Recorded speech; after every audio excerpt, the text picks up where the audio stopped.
Hi, I'm Denny Van. I live with severe food sensitivities. I'm Chef Ken, and I teach people with food sensitivities how to cook. Welcome to the Food Sensitives Podcast. Welcome back. Today we are in for a special treat. We are talking with a local university student here in our area, Karen. Karen, welcome to the Food Sensitives Podcast, and thank you so much for coming on and talking about your sensitivities and your allergies.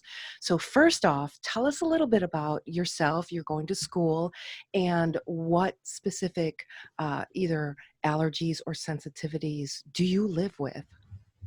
Yeah, I am currently an NIU student studying health sciences, and every day I live with a sensitivity to coconut, tree nuts, bananas, eggs, and I have an actual allergy to a lot of tree nuts like almonds that can be a little dangerous for me. Yeah. So what happens when you have the allergy? What happens to you? The actual allergy, I will get asphyxiation, or like my throat will start to close, or it'll get harder to breathe. Yes, absolutely. And then for your sensitivities, what are the main sensitivities that you live with every day? The hardest ones are probably wheat, corn, and coconuts, because those are found in pretty much anything, and all of those give me really bad skin reactions. My skin is always the first to react. And for everybody, it's different. Like for you, when you're going to school and stuff like that, and you're cooking for yourself and you're doing all of those things, as somebody with a food sensitivity, how do you protect yourself? The best way to protect myself is I always read the ingredients, and if the ingredients choose to be vague, like saying natural flavors or natural ingredients, then I will just assume it's not safe and not buy it. Because of your sensitivities. And you said wheat and corn are your big ones, and staying away from coconut. And I noticed that they're putting like coconut oils in almost everything. And have you noticed, like eating regular things, have you noticed, like you said, reading ingredients? Do you still read ingredients of those products that you buy regularly? I have to, yes, because there have been multiple times where a product will change their ingredients. Happened with everything from like breads to soups to soaps. Like an ingredient will just change and I can no longer partake or consume the product. You know, we were recently talking about there was a protein. You were mentioning that there was a protein shake you used to make all the time. And when you read the ingredients of this protein shake, you realize there was an ingredient in there that is actually from corn. And you mentioned you almost need a chemistry degree to understand what that is. So somebody even reading ingredients and you see something and you don't recognize it because they use their chemical root compound. I think it was a protein shake that you were consuming regularly. And after reading the ingredients, you realized, I forget what ingredient it was because I'm not a chemist. It was a maltodextrin ingredient that is usually a some sort of binder.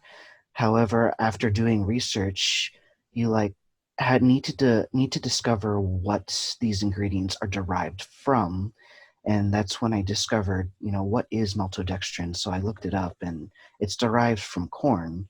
So I've been having corn while trying to have protein shakes, and that would explain the mysterious skin reactions I was having Yes, that I didn't have an explanation for.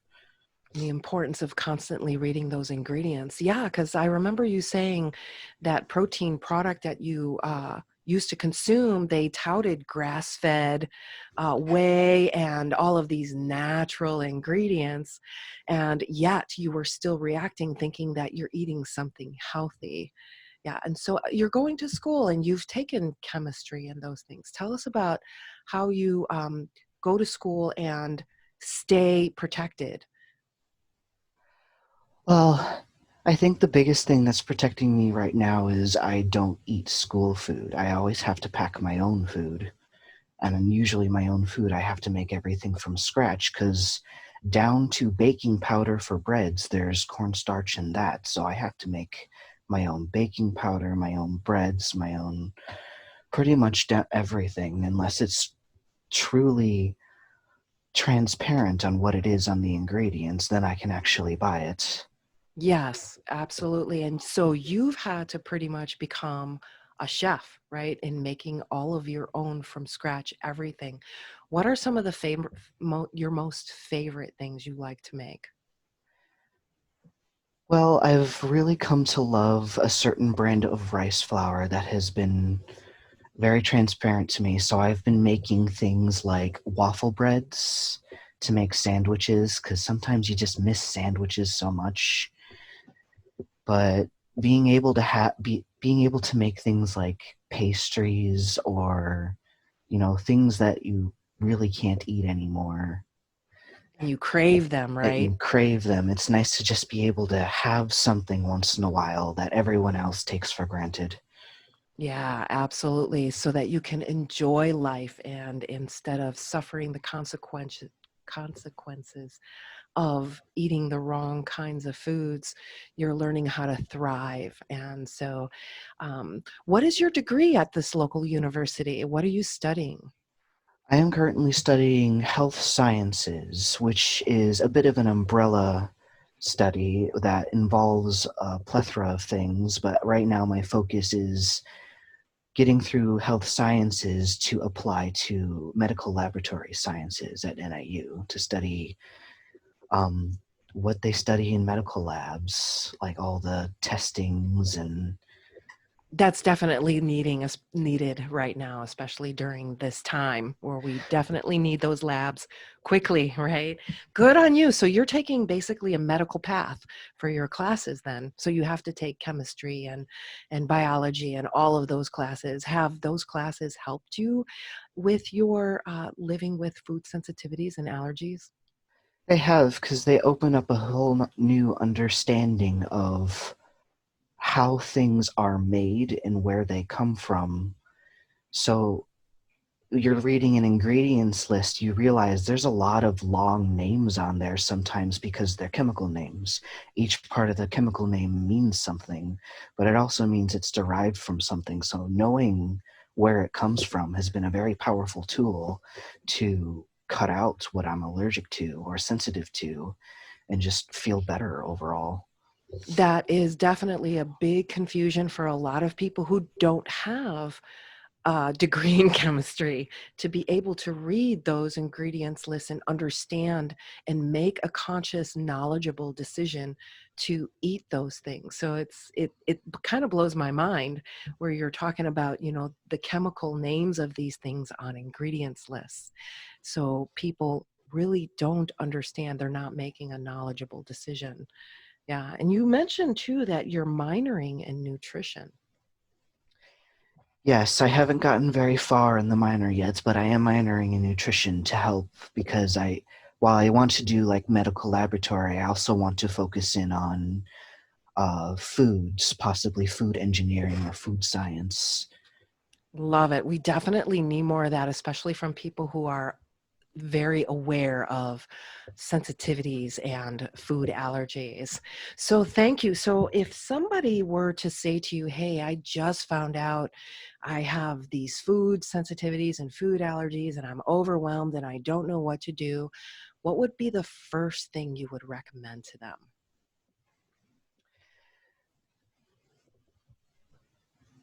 It heavily depends on what their needs are, but I think I would say you would be surprised about the alternative options that are available to you if you just do some experimenting or maybe a little research or Absolutely. sometimes just, asking for help, getting creative with somebody else and just playing with what you can have instead of focusing on what you can't. Love it. And And do you have your own recipe book? I do. I usually keep it all online and so I can keep backups and all that, but I do keep my own recipes.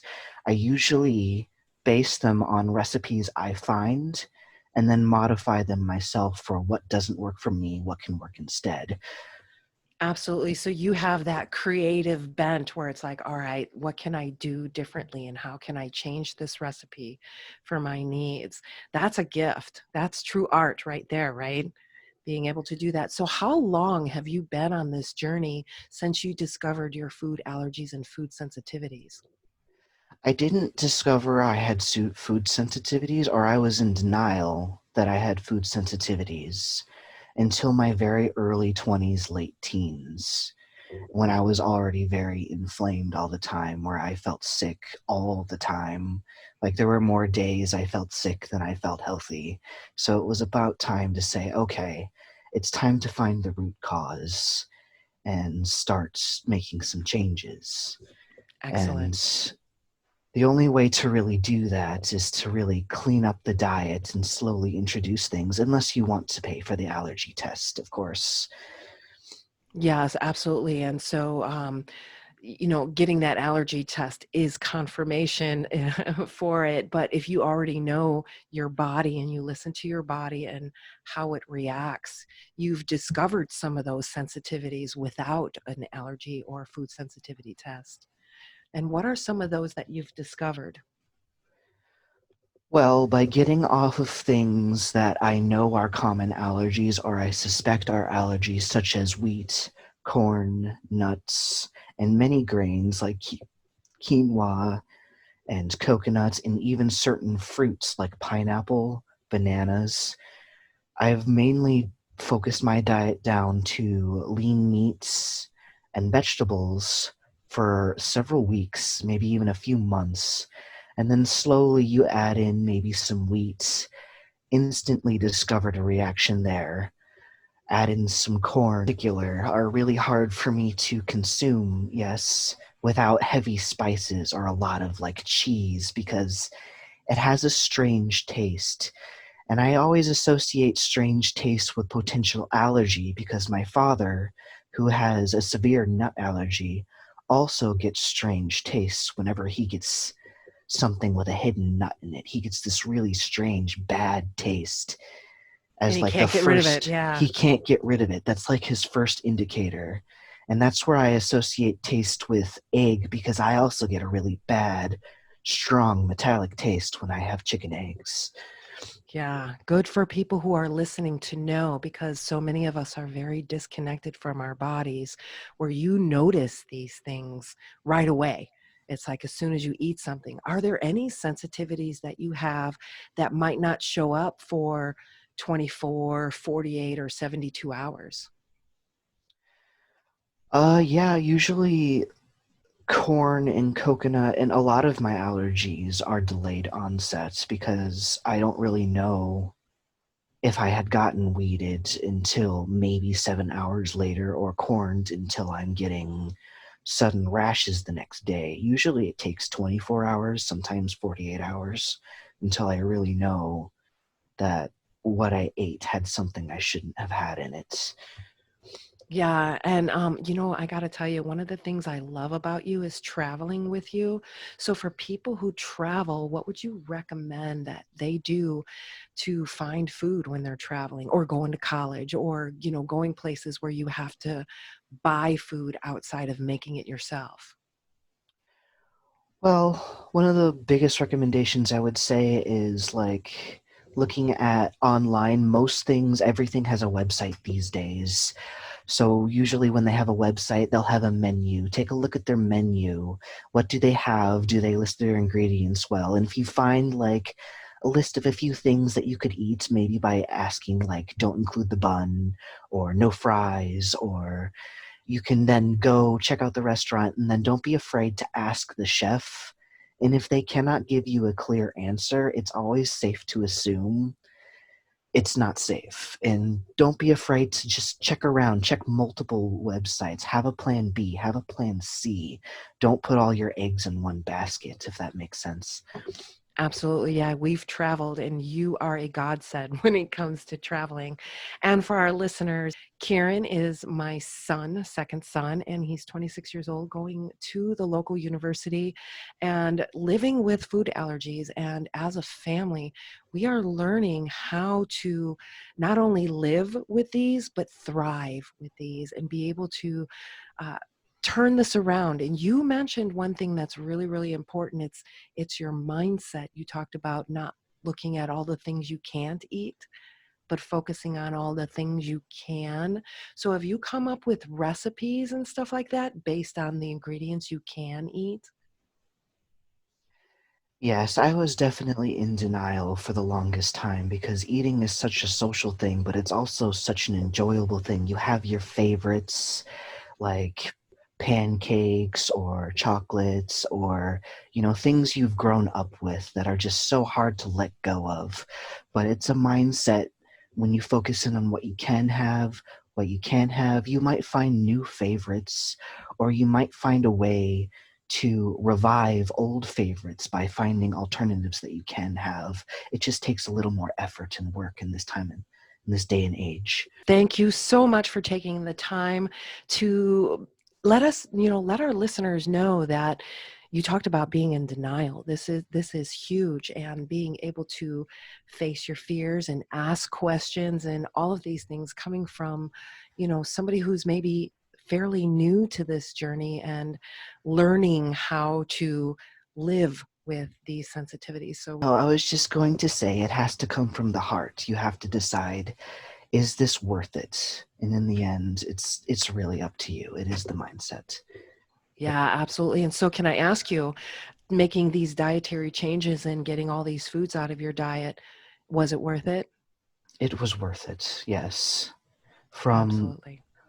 just feeling better, feeling energy, feeling more comfortable in my own skin that's not itching all the time. Excellent. Yeah, thank you.